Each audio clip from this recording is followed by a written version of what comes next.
Síguenos, @Factores de Poder. Suscríbete en nuestro canal de YouTube. Activa las notificaciones y mantente informado. Venezolanos en el extranjero. Estás a un clic de consentir a tus familiares que viven en Venezuela. Compra lo que necesites en Amazon o eBay y envía con nosotros. Registra tu casillero en kexport.net.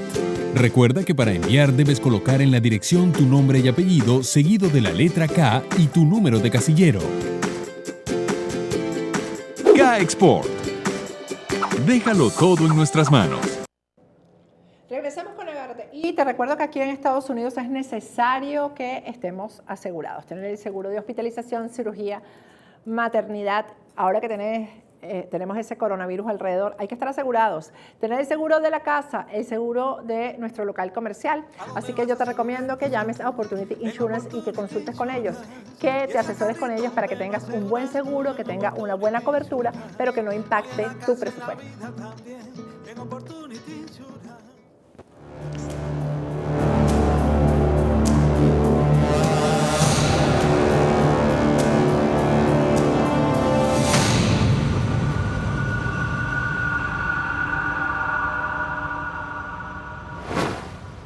Bueno, estamos ya aquí nuevamente con Agárrate y tengo en el estudio a Eduardo Vitar, es coordinador general del movimiento Rumbo Libertad. Gracias, Eduardo. Gracias, Patricia, por la invitación. Por cierto, que me habían pedido entrevistarte. ¿Ah, sí? Y bueno, gracias a Dios me lo pidieron y estás aquí como magia porque estás de visita aquí en Miami. Bueno, vamos a comenzar, Eduardo. Tenemos muchas cosas que hablar, ojalá nos dé tiempo en el segmento. El tema electoral en Venezuela, ¿no? Porque ahí acaba de publicarse una información que habla de que ya quedó formalmente instalado el Comité de Postulaciones Electorales, que fueron electos por unanimidad. Presidente, el diputado Ángel Medina, que es de PJ, el vicepresidente Julio Chávez, que es del PSV, y como secretario José Luis Cartaya. Y yo estaba leyendo el artículo 23 de la ley del poder electoral y dice: la presidenta o el presidente de la Asamblea Nacional juramentará al Comité de Postulaciones Electorales, el cual se instalará y sesionará al día siguiente de su juramentación. En su primera sesión escogerá de su seno por mayoría absoluta a una presidenta o un presidente y a una vicepresidenta o un vicepresidente, y fuera de su seno escogerá a una secretaria o un secretario. Cuando el vencimiento del lapso ocurra en un día no laborable, el comité se instalará en el día laborable siguiente. Entonces, ¿quién juramentó este comité? Me pregunto yo si lo juramentó Juan Guaidó o Luis Parra, que es el otro presidente de la Asamblea Nacional, ¿no? Sí. Pero el hecho es que aquí está Primero Justicia, por ejemplo, incluida en ese comité de postulaciones. Hemos visto a Stalin González, que ha sido la mano derecha de Juan Guaidó en toda esta movida electoral. ¿Tú piensas, Eduardo, que Juan Guaidó va a ir a elecciones? Sí, estoy completamente convencido de que el tema va a terminar en el asunto electoral. Esto es como cuando Acción Democrática, Ramos Alud, le dijo a los venezolanos que no iban a participar en las elecciones de gobernadores y mandó a sus candidatos y dijo que estaban expulsados del partido, y después apareció en los diferentes estados acompañando a sus candidatos. Evidentemente esto va a traer mucho de qué hablar. Aquí no se hace nada sin que el chavismo y la MUD lo aprueben. Aquí no se hace nada sin que Julio Borges, sin que Juan Guaidó, ni que Ramos Alud, Capriles, Leopoldo López participen.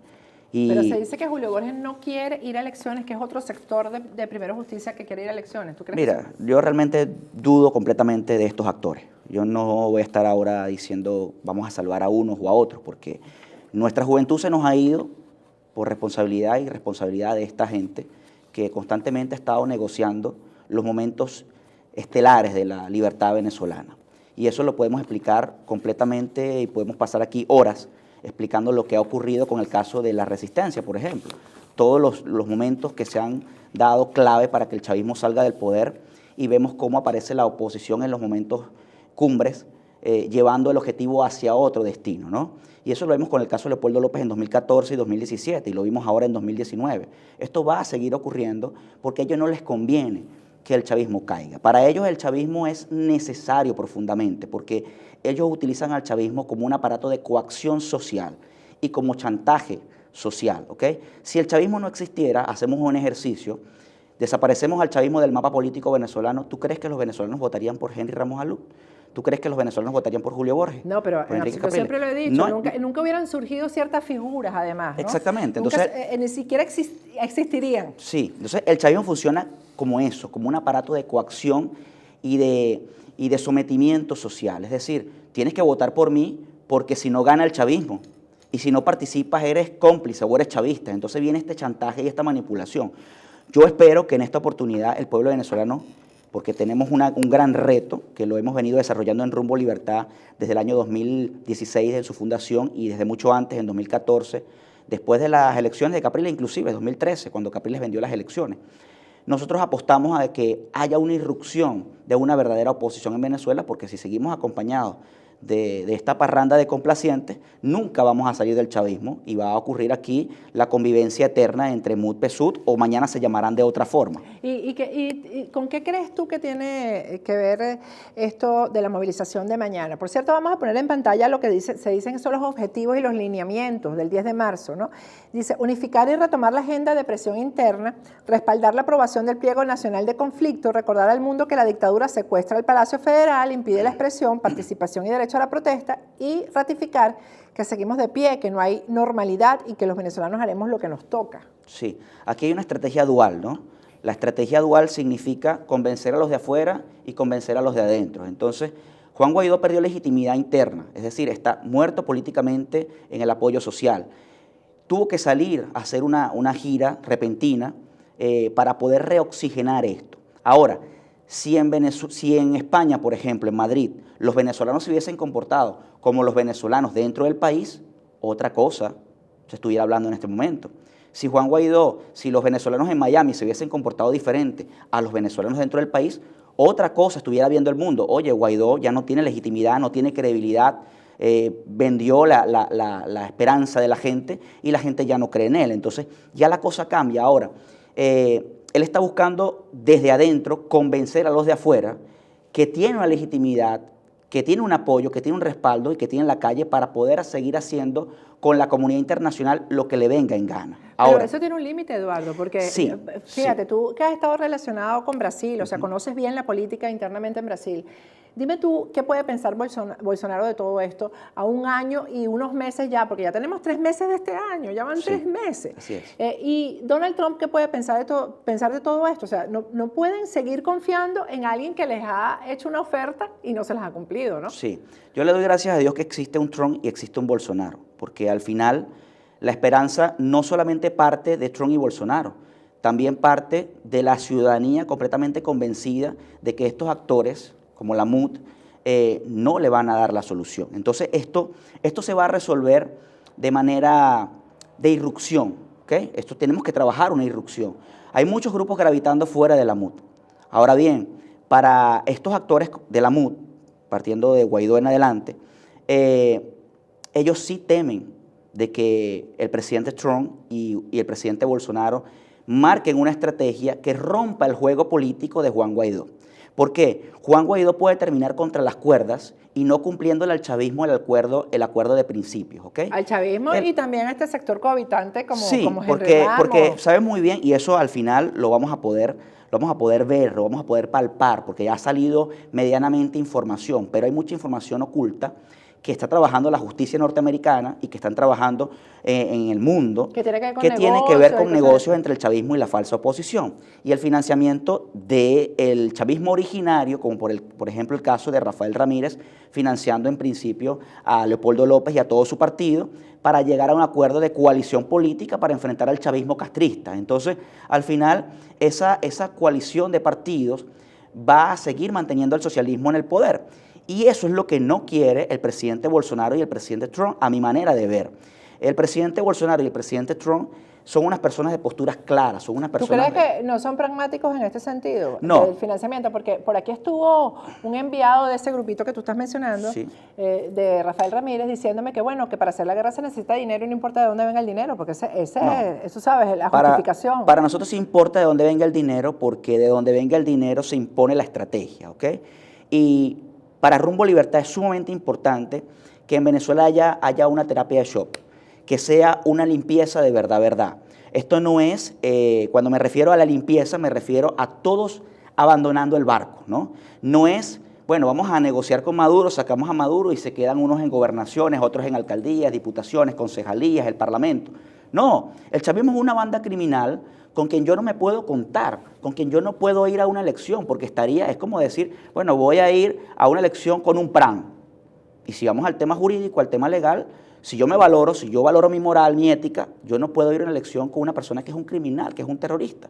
Y ahí es donde, donde nosotros colocamos el peso de esto. Estamos tratando con criminales y hay que tratarlos como criminales. Entonces, el uso de la fuerza es fundamental para que el chavismo salga de raíz, porque cuando tú impones una fuerza mayor a la fuerza interna dentro del país, el chavismo no le queda otra opción que, número uno, negociar la salida inmediatamente, o dos, buscar una alternativa inmediata para huir de los linderos de Venezuela. ¿Okay? Y eso nos permite instaurar en Venezuela una transición real que nos permita recuperar todo el estamento jurídico, todo lo que tiene que ver con las instituciones, porque no puedes hacer unas elecciones. Yo lo he hablado con muchísimos políticos y me plantean, Eduardo, ok, tú planteas la salida de fuerza, pero tenemos que hacer elecciones en 30 días, y yo le digo claramente a la población y a quienes nos escuchan, eso es inviable, porque si tú haces unas elecciones después, que sacas al chavismo a la fuerza y en 30 días convocas una elección, ¿quién crees que va a ganar las elecciones? No. O gana un sector del chavismo y gana un sector de la MUD.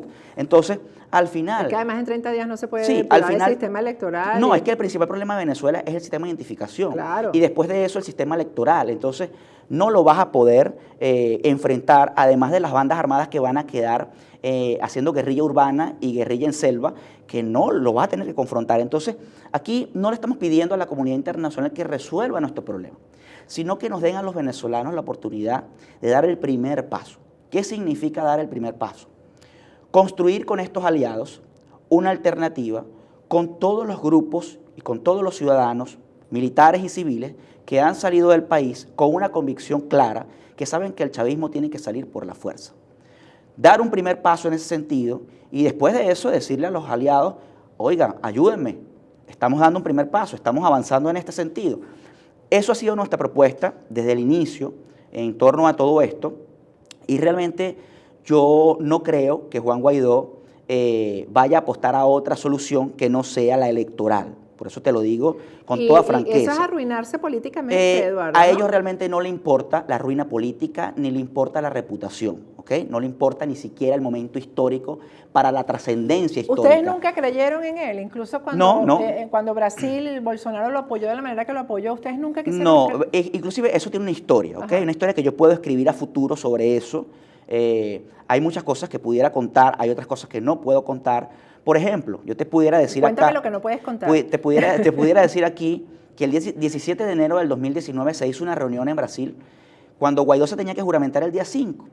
Nosotros le hicimos una petición desde Rumbo Libertad al Tribunal Supremo de Justicia para nominar un gobierno de transición en el exilio y desde afuera procurar la libertad de Venezuela, generando primero un estamento militar ordenado que irrumpiera en el país. Ahora bien, estos actores nunca estuvieron de acuerdo, porque fíjate bien, y lo voy a decir muy claro acá, la primera persona que habló de lo que yo te estoy hablando hoy acá y que habló de lo que hizo Juan Guaidó y lo que hizo la MUD fue el diputado Eduardo Bolsonaro en el Congreso de Brasil.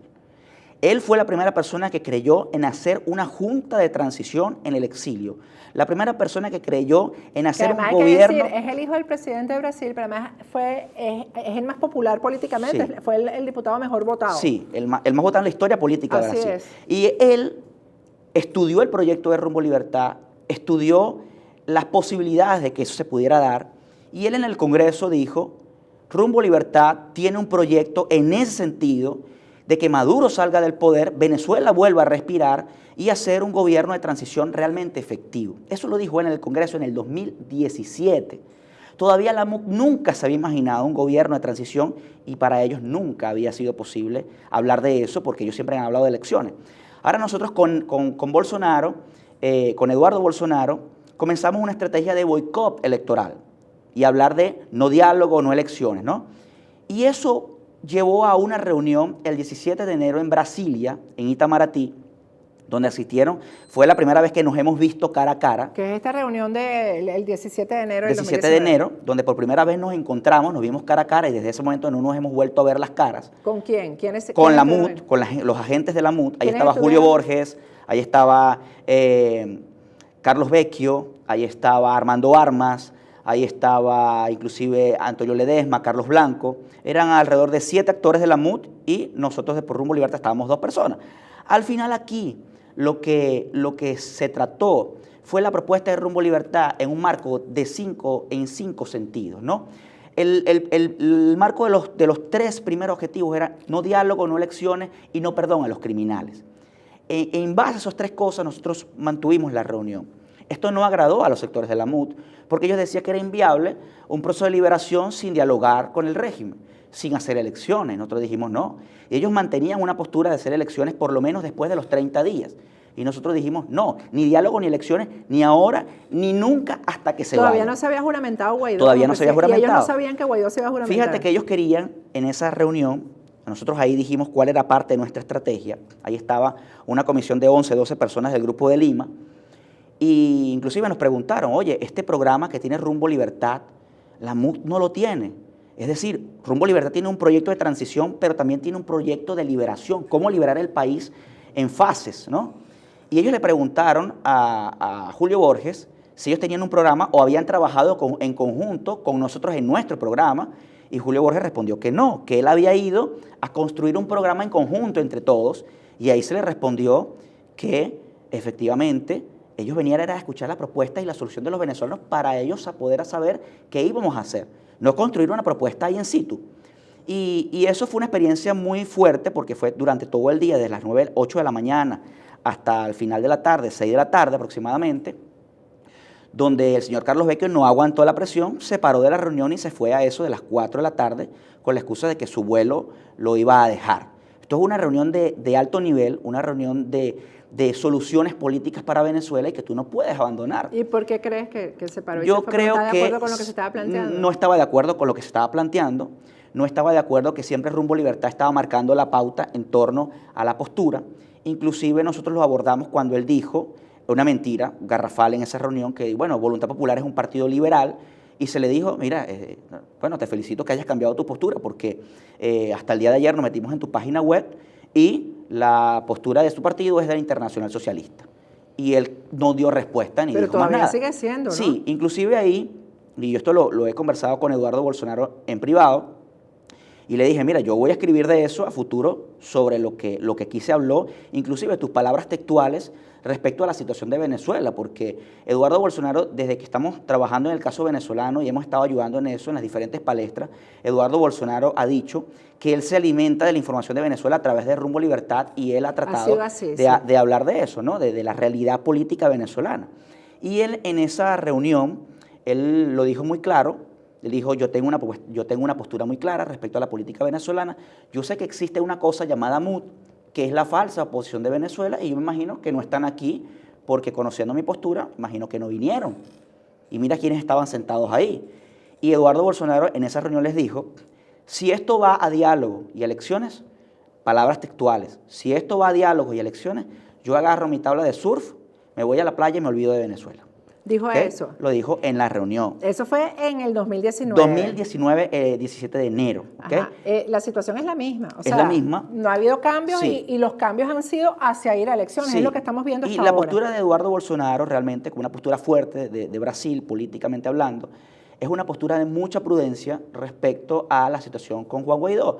Evidentemente, el tema diplomático es muy rígido, el tema diplomático amerita que los principales actores del mundo opinen o hablen respecto a lo que está aconteciendo, pero también es una manera de poder comprobar lo que nosotros durante tanto tiempo advertimos a estos actores, ¿no? Fue mucho tiempo hablando, haciendo parcería, inclusive trabajamos en la campaña electoral de Bolsonaro, convirtiendo los contenidos de portugués al inglés y al español, combatiendo la media internacional que atacaba constantemente a Bolsonaro diciendo que iba a montar una dictadura. Y ahí están los números, ahí te habla la economía de Brasil. Ahí te habla la experiencia de los trabajadores en Brasil, cómo ha aumentado. Racista. Y no lo es así, es una persona que está en la calle, está conversando con la gente, va a la playa. Eso no lo hace un presidente común y corriente. Y nosotros conocemos realmente la actitud de los Bolsonaro. Son unos seres humanos de verdad, verdad. Son unas personas con quien te puedes sentar y conversar libremente, hacer chistes, conversar, hablar y llegar a posturas profundas sobre el tema de lo que está aconteciendo en Venezuela. Y si yo tengo que defender a alguien acá, en el mundo, de todos los actores, yo tengo que defender la postura de Brasil y del gobierno de Brasil, cómo se han comportado ¿Por qué respecto a la retiraron postura al cuerpo diplomático de Venezuela recientemente, la semana pasada? Porque la cuestión de riesgo en Venezuela cada vez aumenta un poco más, ¿no? Ajá, sobre eso quiero que hablemos bien claro, porque yo estoy viendo como señales que yo creo que ellos están, obviamente las están enviando a propósito, y que son, digamos, de amedrentamiento. Las están mandando a Brasil con eso que hizo y bueno, se reunió aquí con el jefe del Comando Sur, el presidente Bolsonaro, y también lo está haciendo Trump. ¿Esas señales son contra Maduro nada más o es diciéndole a Guaidó, mira, estamos en esta posición y punto, cuidado si te ocurre ir a elecciones? ¿Tú qué piensas? Yo pienso que es un problema de cuidar la región, es un problema de realmente asegurar la defensa, la seguridad y sobre todo la libertad en la región. Y te lo dije en este segmento. O sea, para mí Trump y Bolsonaro son cosas de Dios que estén en este momento histórico. Si no estuvieran, para nosotros fuese más complicado. O sea, ¿tú crees que ellos van a avanzar a pesar de que Guaidó, por ejemplo, quisiera ir a elecciones? Yo me niego a creer que va a ir a elecciones, pero bueno, si Guaidó decide ir a elecciones, ¿tú crees que ellos van a jugar a romper el juego? Van a jugar a romper el juego. ¿Antes de que lo anuncie Guaidó o después? No lo sabemos porque al final esas jugadas no las podemos decidir nosotros, no las podemos determinar. Pero creo que van a apuntar a un juego muy fuerte, a un juego muy duro de desestabilizar. Y está Duque metido también. Sí, es un juego de desestabilizar el juego político que apunta hacia el diálogo y las elecciones con el chavismo. Y tú lo sabes muy bien. Aquí el juego en torno en ese sentido apunta a que no se sepa la verdad de quiénes financian a la MUD, quiénes están detrás, ¿tú crees que eso se va a saber en algún momento, Eduardo? Sí, se va a saber. De verdad, periodistas de investigación, incluso no venezolanos nada más, sino aquí en Estados Unidos, han hecho un trabajo de verdad, porque eso se sepa y siempre hay como un blackout después de que sale una información, entonces no se habla más del tema y es como que si no, como si hay, parece que es que hay muchos intereses alrededor de que no se sepa, pues, de dónde viene el financiamiento. No, yo estoy convencido que el financiamiento viene del chavismo. O sea, hay muchos actores... Del chavismo y de quienes se han enriquecido con el chavismo. Sí, ¿no? Los bolichicos y toda esta gente, los hijos de Henry Ramos Alud, Leopoldo Betancur López, o sea, toda esta gente está metiendo mucha plata, el caso de Gorrín, o sea, hay mucha gente que está metiendo mucha plata. Pero ¿por qué? ¿Tú crees que Estados Unidos en algún momento revele, por ejemplo, esto de las cuentas de Suiza que se acaban de destapar, pues por decirlo de alguna manera?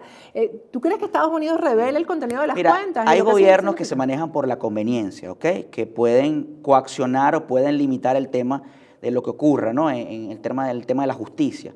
En el caso de Estados Unidos se maneja muy bien el tema de la separación de los poderes. Ahí no tiene nada que ver la Casa Blanca respecto a lo que pueda hacer, respecto a lo que puede hacer el Departamento del Tesoro, lo que puedan hacer los periodistas. Exactamente. Entonces, porque si a un periodista le llegan esas cuentas, las va a revelar. Ahora, este caso, por ejemplo, de Giuliani, el caso del abogado del presidente, con la reunión del papá de Guaidó en España, el caso de Leopoldo Betancur López, son cosas que quizás sorprenden a la administración, porque son cosas que se hacen de manera previa para ir a conquistar un espacio tratando de limpiar, ¿no? Limpiar la imagen de alguien o la reputación de alguien porque está congraciándose con Guaidó. Bueno, hay que quitarle la sanción a Betancur López porque está financiando a Guaidó, ayudémoslo. Y en este caso la justicia norteamericana dice, ese es un dinero robado. El caso de que haga un financiamiento a Guaidó y se haga... O sea, que esta tesis de que no importa de dónde venga el dinero, si el dinero es para financiar a la oposición, eso no lo aceptaría el gobierno de Estados Unidos. No, yo estoy seguro que no. O sea, ahí es donde nosotros tenemos que trabajar profundamente. El mayor obstáculo que tiene la alternativa venezolana es en dos sentidos. Uno, en el sentido comunicacional. Es un reto poder pasar por encima de la media tradicional, ¿no? La tradicional y la no tradicional, sí. Porque la compra de cuentas... No, a eso me refiero, porque el aparato, el músculo comunicacional que tiene la MUD y el músculo comunicacional que tiene el PSUD lo han hecho con toda intención. Ahora estamos trabajando en un informe bastante profundo que vamos a presentar a las diferentes administraciones, donde hacemos una narración desde el inicio de cómo ha fracasado la resistencia venezolana o cómo ha fracasado la libertad en Venezuela y producto de qué áreas fundamentales se necesitan repotenciar para que esto tenga éxito, ¿ok? Entonces nosotros, por ejemplo, necesitamos que Rumbo Libertad se convierta en un aparato comunicacional como lo que se ha convertido este programa para mucha gente. ¿Okay? Es decir, bueno, yo quiero saber la verdad, yo voy a ver Patricia Poleo, yo voy a ver Rumbo Libertad, yo voy a ver tal cosa. Es decir, que la gente identifique que hay una gente diciendo cosas que le hacen sentido. Pero ¿sabes que hay gente que sabe que aquí estamos diciendo la verdad, por ejemplo, y en el caso de ustedes, pero que no les gusta que la digamos? O sea, que saben que es la verdad, pero dicen que ¿para qué la dices si eso afecta? ¿Afecta a qué? ¿La verdad? ¿A qué puede afectar la verdad? Lamentablemente, el problema de Venezuela es muy fácil y muy difícil a la vez. Sí, ¿Okay? es muy difícil. Muy fácil porque la libertad la podemos conseguir mañana, si es posible. Pero ¿por qué no se hace fácil? Porque el entendimiento es realmente difícil. Después de 62 años de socialismo en Venezuela, después de un cheat de paternalismo de Estado, de que el Estado te somete, de que los medios, de que lo que los partidos dicen o lo que dicen los medios de los partidos o lo que dice cualquier canal de televisión en Venezuela, eso es lo real. Entonces la gente no se busca la verdad por los medios alternativos o por las figuras nuevas alternativas. Entonces nos toca un camino muy duro. Yo creo, y hablando muy claro, que esto, para que lo pueda palpar, sentir realmente la gente, vamos a tener que llegar a junio, julio inclusive, para que la gente pueda ver. Porque históricamente, yo te puedo decir una cosa, históricamente en Venezuela no ha ocurrido un fenómeno de convulsión social que tenga un desenlace positivo de los meses de julio al mes de diciembre. O sea, es muy difícil encontrar un fenómeno político en Venezuela que tenga un desenlace bastante bueno, ¿no? para Venezuela. Todos los fenómenos que han tenido trascendencia han ocurrido en los primer semestre del año. Así es. ¿Okay? Entonces, manejando eso, nosotros podemos avisorar que el fenómeno Guaidó va a tener legitimidad, porque no la tiene hasta realmente. mediados de año. O sea, vamos a hablar de legitimidad entre comillas. Va a tener apoyo hasta junio, julio. Pero nosotros no nos podemos quedar, Eduardo, nosotros no nos podemos quedar esperando a ver qué pasa con Guaidó hasta junio, julio. Desde ya o desde mucho antes hemos venido trabajando en paralelo para mostrar que hay una alternativa. Y la alternativa no solamente es Rumbo Libertad, porque ese es el principal problema de las organizaciones políticas en estos momentos, o siempre en Venezuela. El tema de la megalomanía, el tema del egocentrismo. Tenemos que generar una apertura profunda. Y la apertura profunda comienza por entender cuáles son nuestros roles en la política y cuáles son nuestros roles para que se genere realmente la libertad en Venezuela. Hay mucho talento, hay muchas cosas provechosas que podemos poner sobre la mesa. Ahora bien, es como esta mesa. Rumbo Libertad puede estar haciendo un trabajo muy efectivo en materia privada, en materia muy solapada, en materia muy secreta, ¿no? Pero también en su materia pública no ha logrado tener la proyección y el alcance, y eso hay que reconocerlo. ¿Pero por qué? Porque el atomizamiento social producto de estos medios es muy profundo. Sí. Y yo felicito que tú nos invites a este programa porque eso permite tener un alcance mayor en estas propuestas, en estos postulados, porque el principal reto acá, y lo he venido conversando con mucha gente, es aparecer en el radar. Es aparecer en el radar, en el momento cumbre, en el momento determinante. Y yo quiero por lo menos decir acá que la gente se pregunta, pero quiero dar una respuesta a una pregunta que hace la gente. Pero ¿por qué Trump no lo hace? ¿O por qué Bolsonaro no lo hace sin pararle a Guaidó? Y es que surge un problema acá. Y es que la izquierda se faja, ¿no? La izquierda se faja en el estigma intervencionista. ¿Pero por qué se faja en el estigma intervencionista? Estados Unidos es un as. Es muy bueno haciendo intervenciones en el mundo para procurar la libertad y atacar grupos terroristas y sacar regímenes dictatoriales en el mundo, ¿no? Que son perjudiciales tanto para la seguridad y defensa del país como también para el daño a las poblaciones de esos países, ¿no? Pero aquí el principal problema de los Estados Unidos, que yo creo que están evaluando, es el problema del post-intervención. Sí, nosotros hacemos una intervención militar en Venezuela. Quien asume el poder político va a ser un problema para nosotros porque, te lo he puesto y te lo puedo decir así, es tanto el amiguismo que procurar la libertad de Venezuela a través de una intervención militar pueda generar que un Guaidó, un Leopoldo López, un Julio Borges, un Henry Ramos Alú, un Capriles puedan permitir la permanencia del chavismo en el poder como un actor político para siempre. Y eso nosotros no lo podemos permitir.